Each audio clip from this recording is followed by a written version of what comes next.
Dear students, again R.A.T.S, Racing Against Time for students in pathology. And we shall be continuing with haematology classes. The topic for the day is alpha thalassemia, and the importance of it is given over here. Apart from medicine and pathology, even pediatrics can be included. This is a fundamental one that I would like you people to recapitulate. There is an adult hemoglobin, mainly hemoglobin A. So the major thing that we'll have to concentrate is hemoglobin A, that is 97%. It is composed of alpha 2 and beta 2 chains. Then hemoglobin A2. Fetal hemoglobin is 1. The others are embryonic. So we will concentrate mainly on hemoglobin A.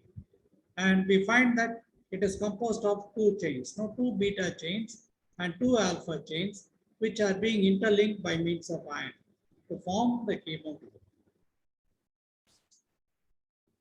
This is a very beautiful picture, courtesy McMaster Pathophysiology. And it is an erythroblast. Whenever there is an excess of the beta chains, it is called as alpha thalassemia. Whenever there is an excess of the alpha chains, it is called as beta thalassemia. So what will happen is when both are equal, they are in a soluble form. But when one is reduced, the other becomes excess, it is precipitated. And as I had mentioned earlier, alpha, there is a deletion in chromosome number 16. Beta, there is a mutation in chromosome number 11. This particular one, you people need not go too much into the detail, but please remember, there can be some inclusion bodies. So, which can be there. Haynes bodies, for example, can be there. Hall-Jolly bodies can be present.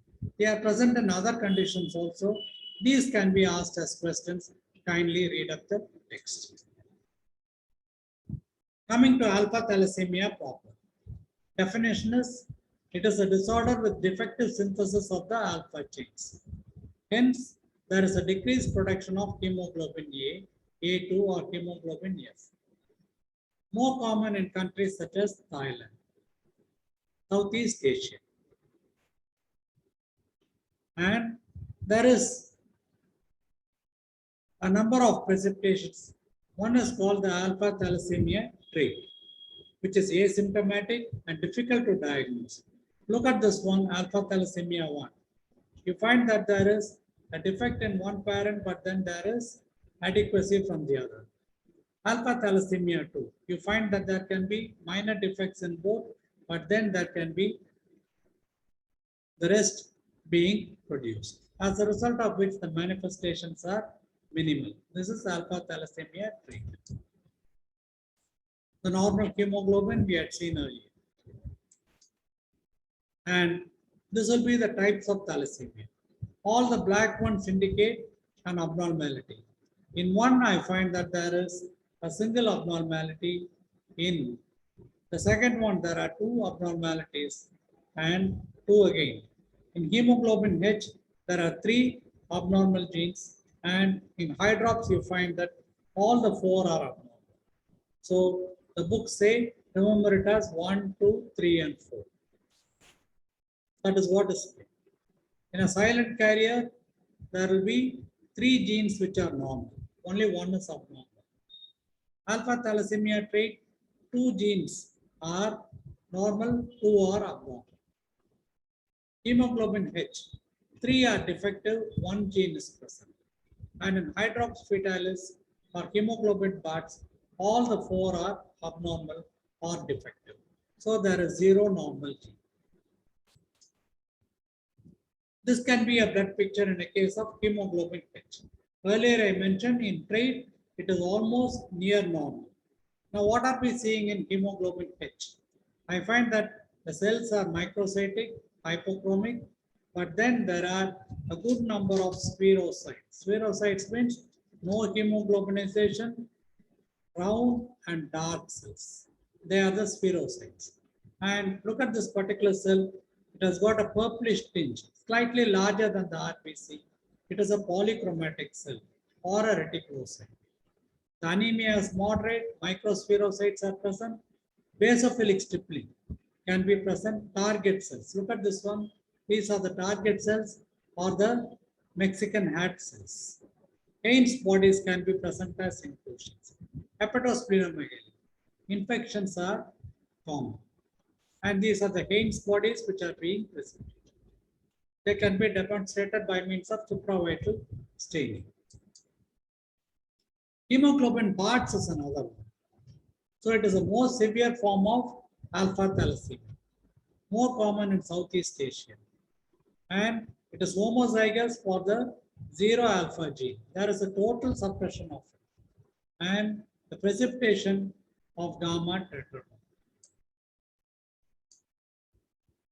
So look at the abnormality over here, hemoglobin parts.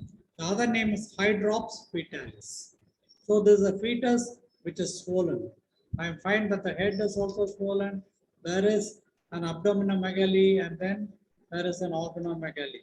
There can be effusions that can be present. Ascites can be present. And this is the chorionic villi.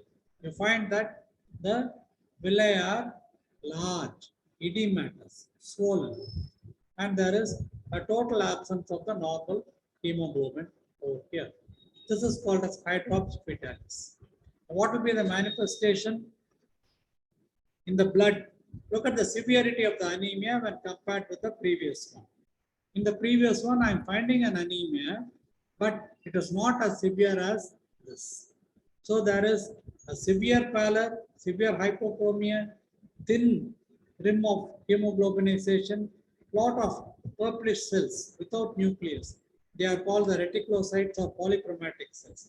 And lot of cells with nucleus. They are all nucleated RBCs. They can be present. Teardrop cells, elongated cells, etc. The hemoglobin is severely reduced, less than 6 grams. RBCs, microcytic hypochromic. So there's a mistake over here, hypochromic. And it is a differential diagnosis for iron deficiency. Severe anisopoikilocytosis, target cells are present. Look at this one, it's a target cell. Basophilic stippling. Reticulocytes and normoblasts are present. Any form of hemolytic anemia, serum bilirubin is increased. So there is unconjugated hyperbilirubinemia, jaundice will be present. Please do not forget this. So look at this one. There is a collection of fluid over here that can be seen. As I told you, there can be effusions in the thoracic cavity. There can be ascites. And this is the picture that we had seen earlier. It can be diagnosed by means of ultrasound or radiology. In the blood, I am finding microcytic, hypochromic cells, polychromatic cells, and nucleated RBCs. In the scalp, there is edema, ascites, effusions, organomegaly.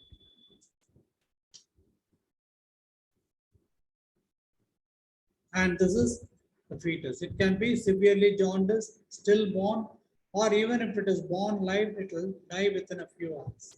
There is a generalized edema, severe organomegaly. Placenta shows hydropic change, swelling.